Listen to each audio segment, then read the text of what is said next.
सूबाई वज़ीर इतलात शर्जील इनाम मेमण चयो आहे त हिन वक़्त सिंध हुकूमत बरसात ऐं बोर्ड जे पाणी जे निकाल ते फोकस करे रही आहे।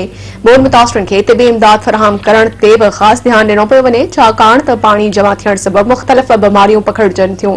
कराची में प्रेस कॉन्फ्रेंस कंदे इतलात खाते जे सूबाई वज़ीर शर्जील इनाम मेमण चयो त बोर्ड ऐं बरसातुनि सां 707 माण्हुनि जी क़ीमती जानिन जो नुक़सान थियो आहे ऐं 8422 माण्हू मुख़्तलिफ़ वाक़िअनि में ज़ख़्मी थिया आहिनि।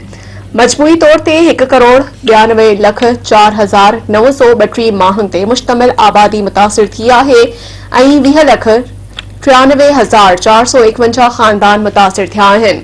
हुन चयो त बोर ऐं बरसातुनि सबबि 72,48,066 माण्हू बेघर थिया आहिनि। मजमूई तौर ते 17,80,837 घरनि खे नुक़सान पहुतो आहे, जंहिंमें 10,61,743 घर जुज़वी ऐं 7,19,094 घर मुकमल तौर ते तबाह थी चुका आहिनि। तूफ़ानी बरसातुनि ऐं बोर सबबि 2,90,197 ढोर मरी विया आहिनि। सूबाई वज़ीर चयो त रेस्क्यू ऐं रिलीफ जूं सरगर्मियूं जारी आहिनि। सिंध हुकूमत रोज़ाने जी बुनियाद ते लखे मुतासिरनि खे ब वक़्त जो तैयार थियल खाधो फराहम करे रही आहे।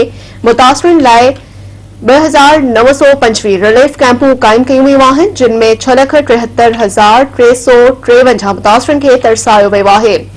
हुन ॿुधायो त मुतासिरनि में 2,75,454 खैमा, 2,34,323 प्लास्टिक तरपाल, 23,740 मैट्स, 7,37,572 लीटर पीअण जे पाणी समेत ॿियो सामान विरहायो वियो आहे। उनखां अलावा 6,88,712 ख़ानदाननि में राशन बैग्स विरहाया विया आहिनि। सूबाई वज़ीर चयो त चेयरमैन बिलावल भुट्टो ज़रदारी ऐं अॻूणे सदर आसिफ अली ज़रदारी सख़्त हिदायतूं ॾिनियूं आहिनि त जेसिताईं समूरा मुतासिर पंहिंजनि घरनि ॾांहुं वापसि न वञनि, इमदादी कार्रवायूं जारी रखियूं वञनि। जेसिताईं रिलीफ कैंपनि मां मुतासिर पंहिंजे घरनि ॾांहुं नथा वञनि, तेसिताईं सिंध हुकूमत समूरियूं सहूलियतूं फराहम कंदी रहंदी। हिक सवाल जे जवाब में शर्जील इनाम मेमण चयो त इमरान ख़ान वटि पाकिस्तान जो जेको नक्शो आहे, उन में सिंध ऐं बलोचिस्तान शामिल न आहिनि। इमरान ख़ान जंहिं पाकिस्तान में कम करण जी कोशिश करे रहियो आहे, सम्झे थो त जिथे बि PTI जी हुकूमत आहे, उहो पाकिस्तान जो हिस्सो आहे। जिन सूबनि में PTI जी हुकूमत नाहे, इमरान ख़ान सम्झे थो त उहे पाकिस्तान जो हिस्सो ई न आहिनि।